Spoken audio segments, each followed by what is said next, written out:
So I've always been the one that takes a while to fall asleep. If I was ever sharing a room, let's say with my older brother back when we were kids, he'll be the one to fall asleep first. When I sleep next to my girlfriend, she falls asleep in like 3 minutes. I can be up for about an hour, kind of getting annoyed with her. How are you asleep and I'm not? No, I don't get annoyed with her, but it is frustrating just not being able to sleep. It's so important for you to sleep. I'm not going to tell you all the reasons why you should sleep. You should know that. You should know that a good night's sleep, you're going to have a very good day. Your brain's working, it's functioning properly. But if you haven't slept well, if you only have like an hour or two of sleep, your brain is just...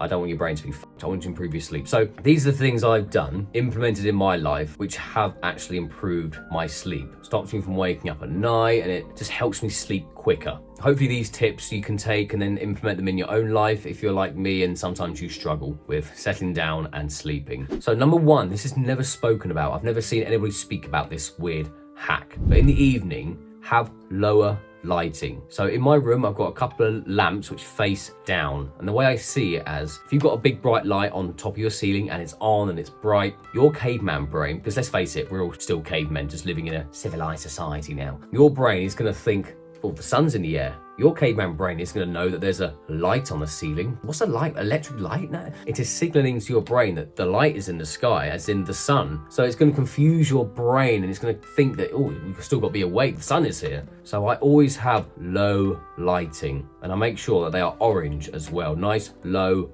orange lights. I've got 2, maybe 3. It resembles the color of fire because if we were cavemen, we'll be sitting around a fire, a low orange light. And to top that off, I do sometimes put a couple of candles as well in my room. Feels more natural than having a big bright light on. So make sure you have low lights, candles as well, optional, and make sure all your lights are orange. If you can make them orange, do. If they're big fluorescent blue, turn those off. You need to get new lights. So another weird one is having my room cold. Not freezing cold, but not warm. My room gets cold anyway, especially this time of year, but the optimal temperature for like an adult, for me and you, so in between 15.6 degrees Celsius to about 19 degrees Celsius. Older people, maybe a bit warmer, and for babies, a bit warmer as well, but I'm assuming you're not a baby or an old man. I always found it much more comforting to sleep in a cold room. I don't know what it is. A cold room, you get under the covers, you're a bit chilly, and then you warm up, and it's so comfortable. A couple of nights ago, for whatever reason, my girlfriend's room was boiling hot. It felt boiling hot and I just couldn't sleep for about an hour. I'm just there, I'm so hot.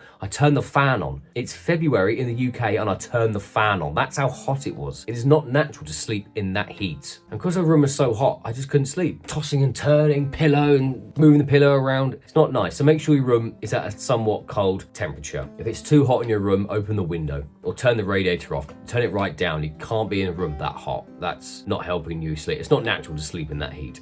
I don't know if this is working or not, but I've been taking magnesium. It's got sleep benefits, muscle and nervous system function, yada, yada, yada. And this is a good one, a good brand, apparently. I'm not sponsored by them. I just want you to have a good night's sleep. So I've been taking 2 of those, like one sort of daytime, one in the evening. And I've had a really good night's sleep since. Apart from that one night when I was around my girlfriend's house and it was really warm, I struggled that night. For every night I've been taking magnesium, I've been sleeping well. So maybe it's helping. And I've also cut down my coffee because I used to have like 4 or 5 caffeinated coffees a day. And sometimes I'll just be in bed wired and like tired and couldn't sleep. And it's horrible. It is horrible. Take this from me. If you struggle with sleep, try magnesium. And if you're having too much caffeine from coffee or energy drinks, why would you drink energy drinks? Then cut that right down. And one more little thing, because some people just don't find this obvious. I learned this a long time ago. If you're going to be on your phone, ideally you shouldn't be just before bed. But if you are, there's a setting on iPhones or whatever, Android, that you can have an orange light. So all that blue light that's going into your eyes, it's up your circadian rhythm. It's messing your brain up. So get an orange light on your phone or your laptop, computer. Get an orange light so it's completely numbing the effects of that light, that blue light. You don't want blue light before you go to bed. So these are what I do,